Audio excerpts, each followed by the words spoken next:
Assalamu alaikum, and welcome to Double Reward. The Prophet ﷺ said that the person who reads the Qur'an masterly, the person who reads it with good command and for whom it's easy, he is like the noble angels of Allah subhanahu wa ta'ala. But the one who reads the Qur'an with difficulty, for him there is double reward. So the Prophet ﷺ is talking about two different kinds of people. One who has command over the Qur'an, he knows how to pronounce the letters, he understands it, he has mastery over it. So what about this person? The Prophet ﷺ says that he's like the noble angels of Allah subhanahu wa ta'ala, the angels that Allah subhanahu wa ta'ala loves. This is an extremely high position and high station for somebody who masters the Qur'an. But what about somebody who's just starting out? What about somebody who has difficulty in reading the Qur'an? What about somebody for whom it's a struggle? The Prophet says, for him there is double reward. And that's why we named this program Double Reward. The purpose of this program is to help you to move from being like the first person, insha'Allah, to being like the person who has mastery over the Qur'an. But that's a tall order, and it's going to take a lot of work. And the first place to begin is with learning tajweed, or the rules of pronunciation. That's the very beginning. And that's what we're going to do, inshallah, in this program. We're going to, inshallah, read together the Qur'an so that you can listen and repeat after. Another thing we're going to do is, after we read, we're going to talk about a particular rule. We're going to explain it, give rules and drills, and give you a chance to repeat at home so that you can learn these rules. Now you may be thinking to yourself, well, I wasn't born as an Arabic speaker. I don't really know Arabic that well. Or you might be thinking to yourself, I'm very old. I'm 40 years old, or I'm 45 years old. I can't memorize the Qur'an. I can't learn it. I can't be a master at reading the Qur'an. And what I'm telling you is that if you're sincere and you ask Allah, even though you don't speak English, you don't speak Arabic, or even though you're old, or even though whatever it is that you think is holding you back, you can still become a master at reading the Qur'an. But it's going to be hard, and it's going to be a challenge. But inshallah we can do it together, me and you. But I have a surprise for you. We're not going to be alone. It'll be me, you, and inshallah we have participants. Pay attention to my interaction with them. See what kind of mistakes they're making. See how they're pronouncing, and try as much as you can to repeat at home. The other surprise I have for you is that you don't have to be alone at home either. If you're a mother or a father, bring your children. If you're a spouse, bring your husband or your wife. Bring your friends and bring your relatives. Bring everybody along so that all of us together can get on this journey and ride toward being masters at reading the Qur'an. Now, the Prophet ﷺ says that when you read a letter of the Qur'an, you get 10 rewards. Let me give you an example. Bismillahir Rahmanir Rahim. Alif Lam Mim. That word, we just got 30 rewards for that. We got a reward for the first letter, Alif, Lam, Mim. Now imagine if you're reading a whole verse. How many rewards are you going to get? What about a whole surah? What about the whole Qur'an?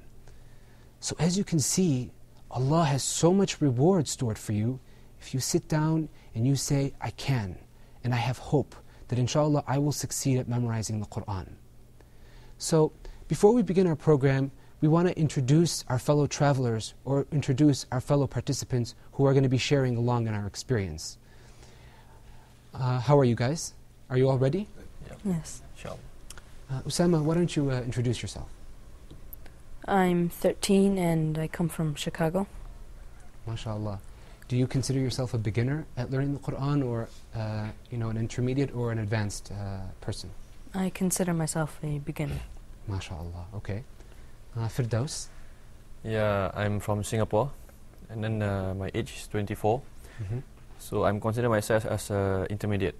Okay, inshallah you'll be able to advance and you'll become higher and higher and higher. Inshallah. And mashallah, you have a very wonderful name, Firdaus, which means paradise. Thank you. Ahmed, why don't you introduce yourself? I'm 16, and I'm also from Chicago, and I'm a beginner.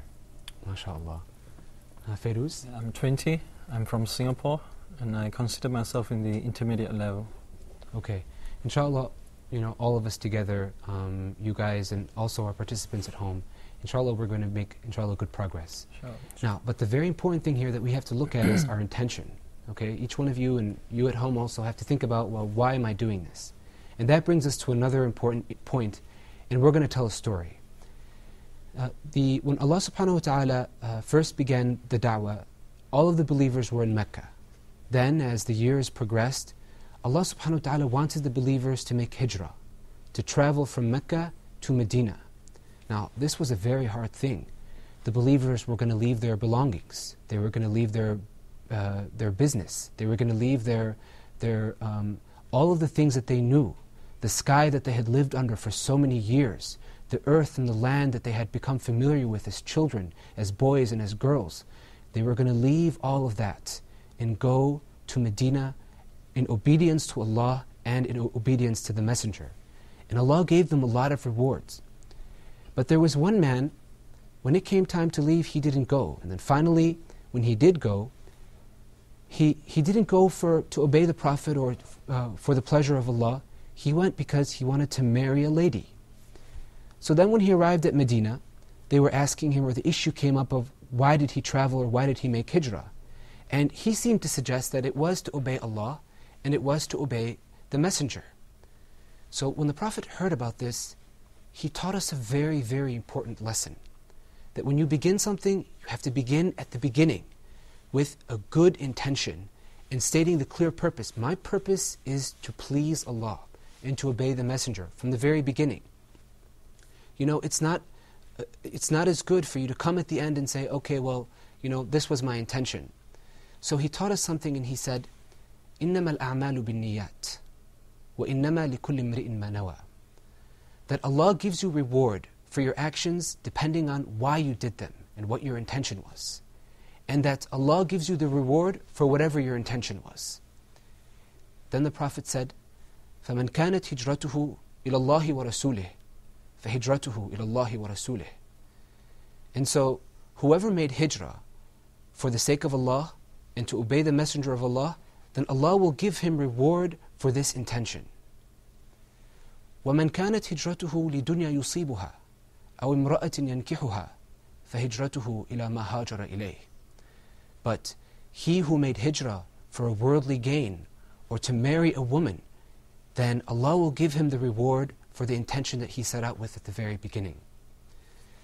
But, it's hard when you're starting something out to ask yourself, why am I doing this? And to get your intention right. But something that you can do to help you is, you can get in the habit of, before starting something, you can make dua.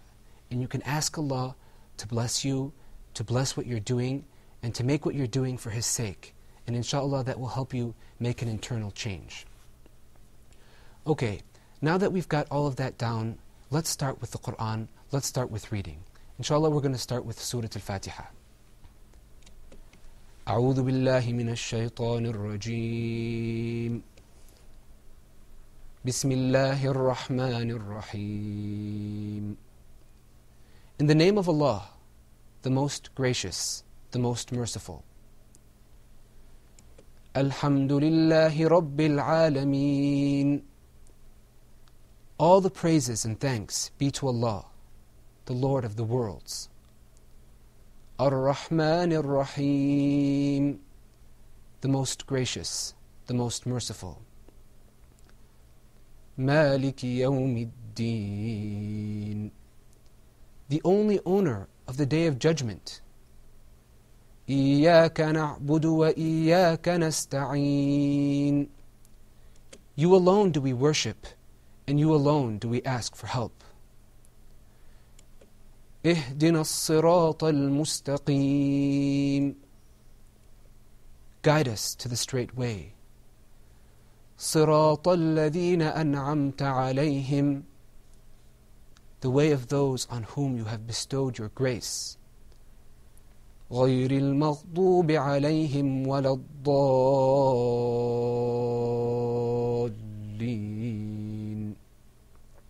Not the way of those who earned your anger, nor of those who went astray. Okay, now's your chance to practice. So we're going to say it, and please repeat after me. بسم الله الرحمن الرحيم. بسم الله الرحمن الرحيم. الحمد لله رب العالمين. الحمد لله رب العالمين. الرحمن الرحيم. الرحمن الرحيم. مالك يوم الدين. مالك يوم الدين. إياك نعبد وإياك نستعين. إياك نعبد وإياك نستعين. اهدنا الصراط المستقيم. اهدنا الصراط المستقيم. صراط الذين أنعمت عليهم. صراط الذين أنعمت عليهم. غير المغضوب عليهم ولا الضالين.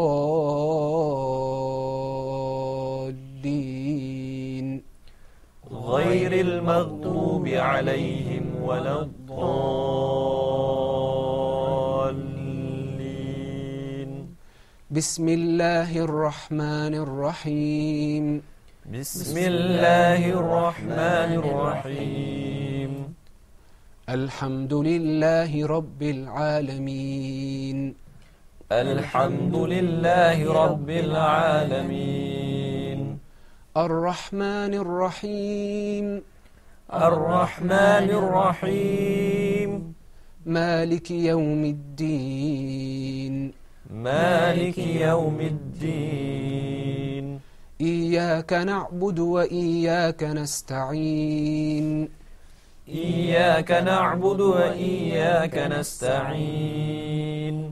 اهدنا الصراط المستقيم. اهدنا الصراط المستقيم.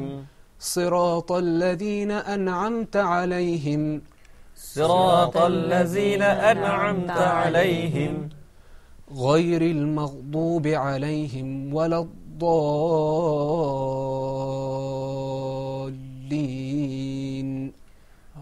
غير المغضوب عليهم ولا الضالين.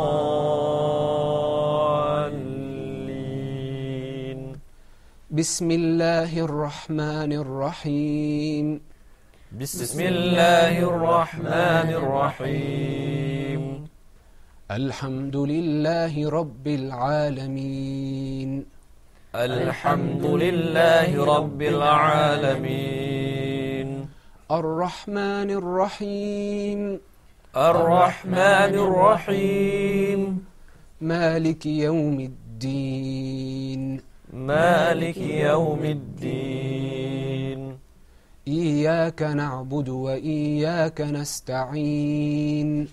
إياك نعبد وإياك نستعين.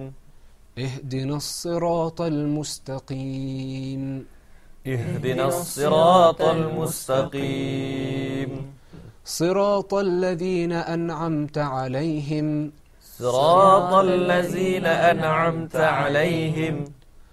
غير المغضوب عليهم ولا الضالين. غير المغضوب عليهم ولا الضالين.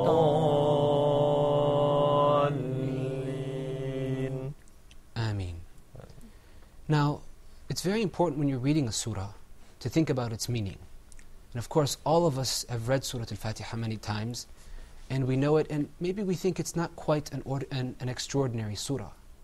But actually, it's an amazing surah. This surah is so important that Allah asked us to read it 17 times a day during all of our prayers. Would Allah subhanahu wa ta'ala ask us to read a surah that many times unless it was important? And that's why Surah Al-Fatiha is very, very important. And inshallah we'll continue after we come back from the program. Assalamu alaikum wa rahmatullah.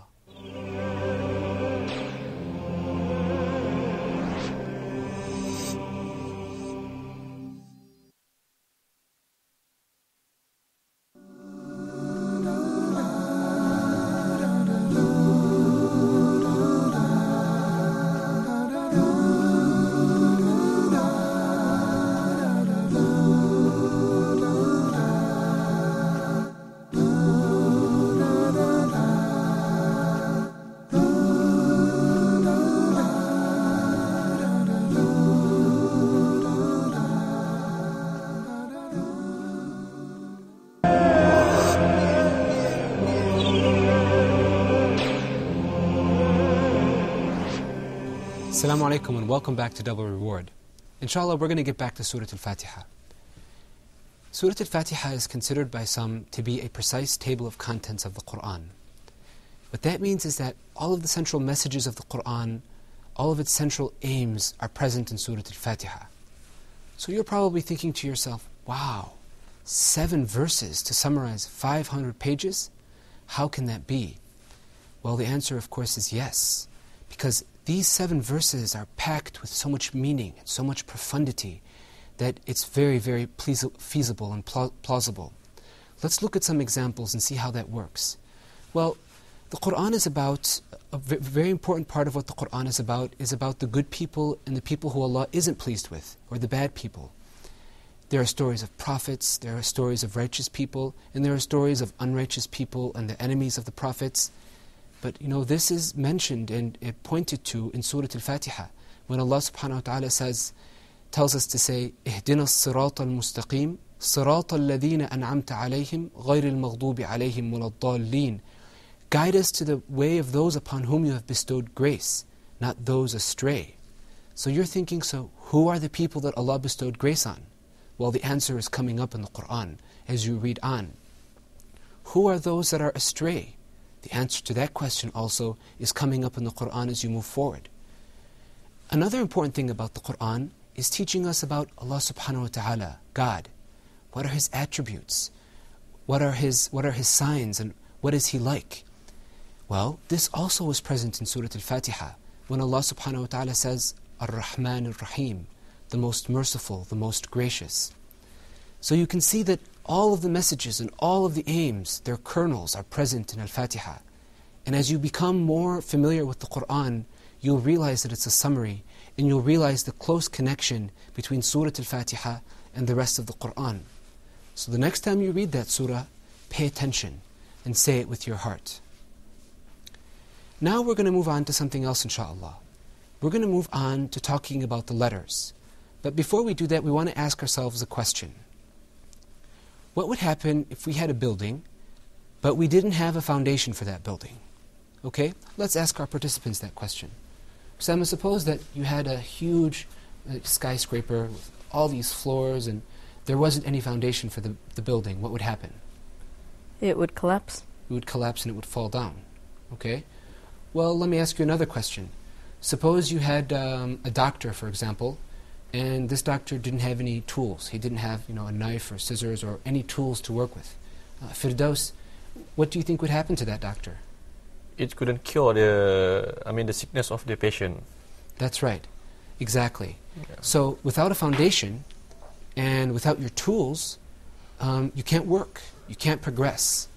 And inshallah, we're going to try to learn the rules of tajweed, but without the tools, without the letters, without the building blocks, we can't proceed. So that's why, inshallah, we're going to start at the beginning. We're going to start, inshallah, with alif. And try, inshallah, as we're learning it, to repeat as much as you can at home. Okay, so the first letter that's coming up on the screen is alif. And you can see that. Okay, let everybody here say alif. Alif. Okay, one more time. Alif. Alif. Okay, now, there are three ways to pronounce this word. There is a, and there is e, and there is oo. Okay? Let's look at the first letter on the right. You see the line on top of the word? Do you see that? Yeah. Yes. That line means a. Okay? Let's practice that. A. A. Good. Now let's move on to the next letter.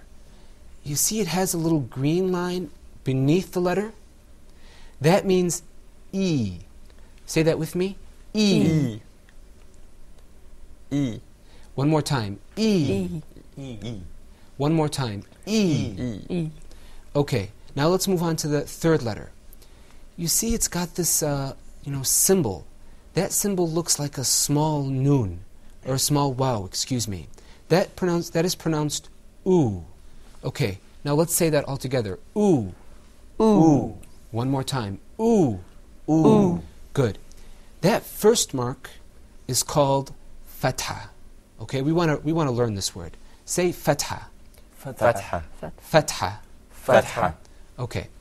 That second line, that green line that's on the bottom of the letter, that's called a kasra. Okay? Let's say that. Kasra. Kasra. Kasra. Kasra. Now that third mark, that red mark, is called a dhamma. Let's say that. Dhamma. Dhamma. Dhamma. Dhamma. Okay, now repeat after me. Fatha. Fatha. Kasra. Kasra. Dhamma. Dhamma. These are the tools of the student who's learning tajweed. Fatha, kasra, dhamma.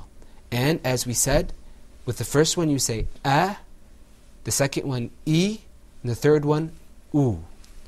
Let's take some examples. Let's come up with a word that starts with that has an alif in the very beginning that has a fatha on it. An example of a word would be abrar. Say that with me. Abrar. Abrar. Abrar. Abrar. Okay, that means righteous, people who are righteous. Okay? Now let's go back to that first letter that says a fatha on it. Remember we said it sounds like a. Can you see that fatha? Can you hear that fatha when we say abrar? Yes. Okay, let's say it one more time. Abrar. Abrar. Okay, let's move on to another example. Ibrahim. Okay, can you hear the fatha? Can you hear the E sound? Say that with me. Ibrahim. Ibrahim. Ibrahim. Ibrahim. Okay, let's take a third example. Ub'ath. Can you hear the dhamma there? U. Ub'ath. Say that with me. Ub'ath. Ub'ath. Ub'ath. Ub'ath. Okay, that's very good. Now let's move on to the next letter, inshallah. The next letter is ba. Say that with me. Ba. Ba. Ba. Ba. Ba. Okay, and guess what? There are also 3 ways to pronounce ba. The first way is with a fatha, and it's that line that you see on top of the ba, that blue line on top of the ba. Okay, say ba. Say it with me. Ba. Ba. Now the second thing you see is b. Say that with me. B. B. B. B.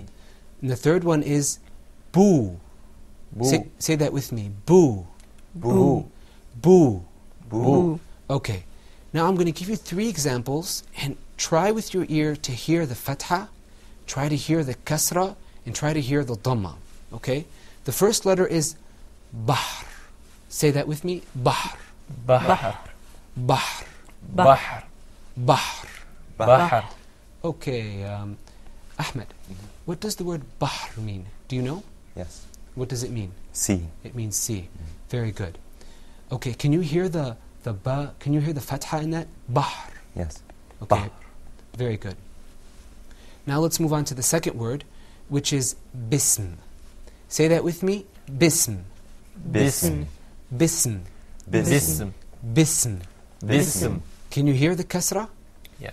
Okay, let's move on to the third word, which is butun. Say that with me. Butun. Butun. Butun. Butun. Good. Can you hear the dhamma? Can you hear the boo sound in butun? Yeah. Very good. And as you know, butun means stomach. Okay, let's move on to the next word, the next letter. The next letter is ta. Say that with me. Ta. Ta. One more time. Ta. Ta. One more time. Ta. Ta. Good. Now, that first mark is called a fatha. Let's come up with a word that starts with ta. That word would be talavva. Say that with me. Talavva. One more time. Talavva. Say it with me. Talavva. Talavva. Talazza. Talavva. Talazza. Okay. Allah subhanahu wa ta'ala in the Quran is describing the fire, or describing the torment that is in hellfire. He describes the flame as a licking flame, or a very sharp flame. And that's what the word talavva means, which means to blaze. Let's move on to the next word, which is tilka. Say it with me. Tilka. Tilka. Tilka. Tilka. Tilka. Tilka. Okay. Can you hear the kasra in tilka? Yes. Yes. Okay. Now the third word is tumla. Say it with me. Tumla. Tumla. Tumla. Tumla. Tumla. Tumla. Okay. Now it's very important to remember to listen for the fatha, the kasra, and the dhamma in these words. Let's move on to the next letter, which is the tha sound. Say it with me. Tha. Fa. Tha. Fa. Fairuz, I want to see you pronounce that letter a little bit more strongly. Why don't you try pulling the corners of your mouth back a little bit? Say tha. Fa. Tha. Fa. Okay, very good. Now, let's have a word that starts with a fatha. Thabit. Say that with me. Thabit. Thabit. Say it with me. Thabit. Thabit. Thabit. Thabit. Okay. Let's move on to the next one, which is a letter that starts with a kasra on it. Thiyab.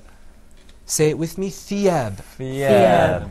Thiyab. Thiyab. Thiyab. Thiyab. Osama, can you hear the kasra there in thiyab? Yes. Okay, very good. The third word is thuwiba.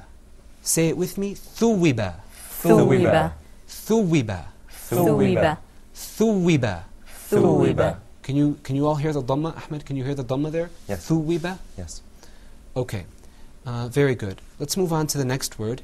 And there's going to be a kind of tricky element here, or a very important lesson that we're going to learn, so pay attention.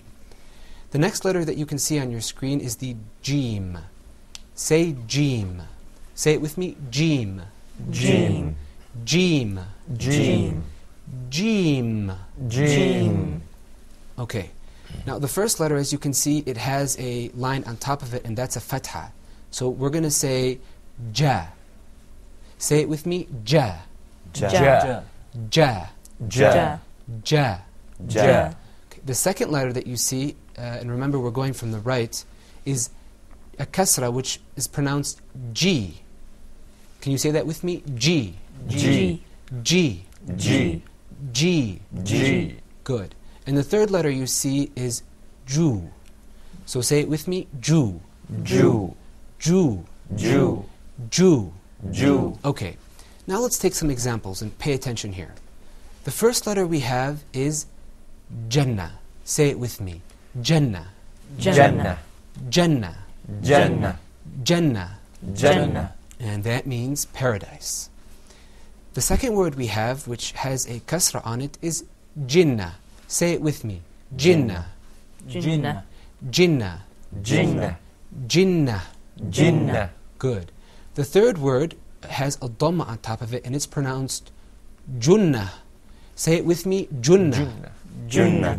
Junnah. Junnah. Okay. Now wait a minute.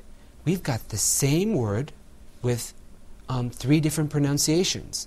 One of them is Jannah, one of them is Jinnah, and the third one is Junnah. And guess what? All of those words are in the Quran, and all of them have completely different meanings. Okay? The first one, as we said, means paradise, Jannah. The third one, Junnah, means to protect, or as a shield. And then the second one means Jinnah, which means madness, or means craziness. So, you see those little marks, the fatha, the kasra, and the dhamma, they can change the meaning of the word completely which in turn can change the meaning of the sentence, which can in turn change the meaning completely to something totally different. You know, Fairuz, don't you think that's kind of a remarkable thing? Yeah, that's right. Yeah, and what do you learn from that, or what does that make you feel like you have to do? Well, I think it's very important to ponder over the pronunciation of the word actually, because if you pronounce it wrong, then the meaning goes wrong. So Okay. and then the whole verse can be meant wrongly actually. So you have to ponder on what you are reading, and you have to read it rightly. Okay, that's very good. All right, now let's move on to the next letter, which you see on your screen, and that's ha. Let's say that all together. Ha, Ha. ha, Ha. ha. Ha. Okay, now the first letter you see on your right, you see the ha, it has a line on top of it. Ahmed, what is that line called? The line on top of the letter. Kasra. Okay, let's ask a question here. Osama, do you agree? Do you agree that the line on top is a fatha, is a kasra? No. Okay, what is it? Fatha. Right, the line on top is a fatha. Do you agree, Firdaus? Yep. Yeah, that's right. The line on top is a fatha. The line on the bottom, that's a kasra. Okay? Do you Okay. see that, Ahmed? Yeah. Okay. Now let's move on to the next letter. You see the ha there. What does it have under it? It has a line under it. Now what is that called, Ahmed? Kasra. Good, good. Now the third letter that you see, that has a mark on it. Fairuz, can you tell us what that mark is called? That is dhamma. Dhamma. Okay. So the first one with the one on top is called a fatha. The one in the middle with the line on the bottom is called a kasra. And the third one is called a dhamma. Okay? Let's take some examples. Habba. Say it with me. Habba. Habba. Habba. Habba. Let's move on to the next one, which is hisan. Hisan. Hisan. Hisan. Ahmed, let me hear you say that clearly. Hisan. Hisan. I want to hear, when you're pronouncing that ha sound, I want to hear a gentle kind of hissing or hoarse sound. I want to hear, Okay. I want to hear you say hisan. Hisan. Very good, very good. Because there's another letter which is ha. Okay, so we want to make sure that those are different. And the last example is hub. Say it with me. Hub. Hub. Hub. Hub. Hub. Hub. Firdaus, do you know what the word hub means? Love. It means love. Okay, that's enough inshallah, and we're going to continue and pick up the letters inshallah in the next episode. Assalamu alaikum, and don't forget to practice at home. See you next time inshallah.